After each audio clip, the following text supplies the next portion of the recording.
The death toll from last month's earthquake in Nepal has risen to more than 7,500. 19 people died on Mount Everest after the quake triggered an avalanche. This incredible amateur video captures the rush of snow and ice barreling towards your camp. Anna Werner spoke to the climber who shot the footage in an interview we'll see only on CBS this morning. Anna, good morning. Good morning, Charlie. That 22-year-old mountaineer's name is Jost Kobusch. He's back in Germany now and told me from there that while he's used to shooting videos on his trips, he had no idea that this time he'd be capturing a near-death experience, his own. At Everest Base Camp on the morning of April 25th, Jost Kobusch was preparing to continue his climb when he suddenly heard a rumbling from below. I was sitting in the dining tent. The ground started to shake and I went out of the tent and I noticed there's an earthquake. So I took out my iPhone and I started filming. The whole ground is shaking. Do you hear that?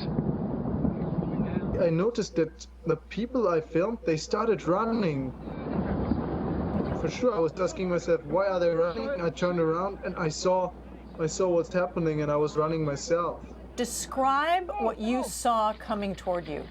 It was a massive cloud. It was like a tsunami made of ice. It was so big that I couldn't really see the edges, and it was just so gigantic. Does it matter if I move now? Oh! Does it make a difference? He and two fellow climbers huddled behind a tent and gasped for air. Come on, my jacket. Are you okay? Yeah. Describe what you saw immediately afterwards.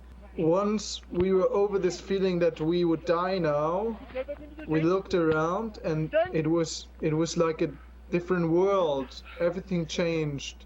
Tents had been blown off and everything was covered by like a 3 centimeters solid ice. Everything. Our bodies were covered, everything.